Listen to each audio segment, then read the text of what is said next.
This is National Native News. I'm Antonia Gonzalez.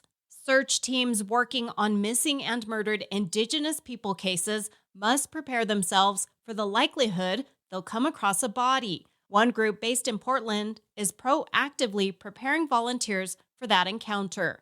Brian Bull of Buffalo's Fire reports. Inside an anatomy lab, William Borman, professor of basic sciences for the University of Western States, carefully turns a cadaver over on a metal table. A tinge of formaldehyde fills the air. 7 volunteers with the group MMIW Search and Hope Alliance examine its tendons, nerves, and organs. I thought this was a nerve.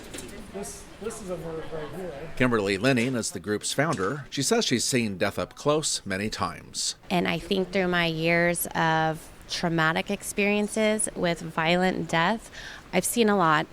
It's prepared me, I think, just through the fire. Like steel is forged through fire. But for most people, exposure to death and corpses isn't a recurring thing. So Linning reached out to Borman to arrange a visit. Not only does it gird people for when they find a body, but it helps them discern between human and animal remains.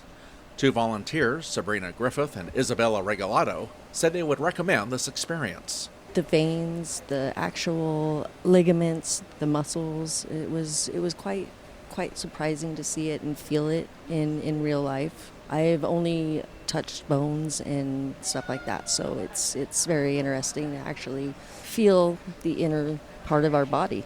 It's actually been better than anticipated. I thought it would be a little bit more gruesome, but everyone has been very professional and understanding and doing their best to educate everyone else.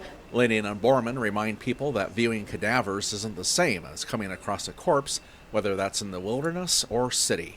Such bodies aren't preserved, and beyond what the cause of death inflicted, would be subject to the elements and scavengers. If it's in the wilderness, in the forest, bears, cougars, wolves, they're going to tear at stuff and leave the bones. So definitely pieces more than together. Near the end of the visit, Borman sprayed a blue hydrating liquid to keep the cadavers from drying out and developing mold. He said everyone in Linning's group was respectful and asked great questions. I'm pleased that we were able to make this happen. If she were interested in doing it again, I'd be open to doing it again. Linning and her volunteers gave small gifts of gratitude to Borman and thanked him for his time. MMIW Search and Hope Alliance is preparing for 2 search efforts in the next few weeks.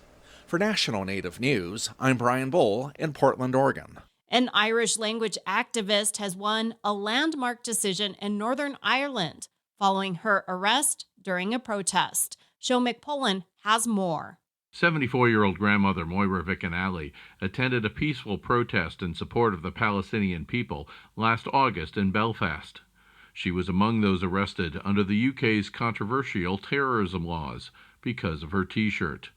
During the arrest, English-speaking police officers were unable to understand her as she gave them her address because she spoke in her indigenous language of Irish. The police ombudsman ruled last week that the arresting officer should have taken reasonable steps to arrange a translation service, and that Vicanali experienced, quote, oppressive behavior. The police watchdog also issued a policy recommendation for future engagements with Irish language speakers.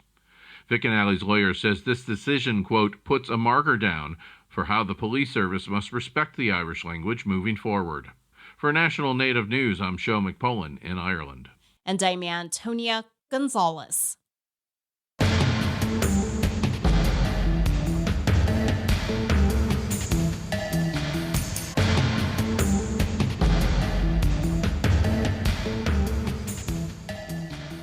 National Native News is produced by Koahnic Broadcast Corporation with funding by the Corporation for Public Broadcasting.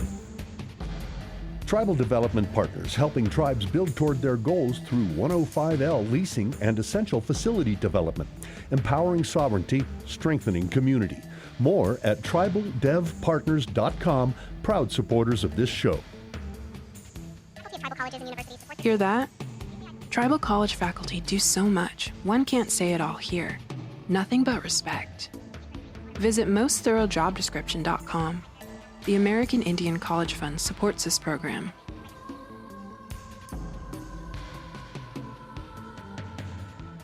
Native Voice One, the Native American Radio Network.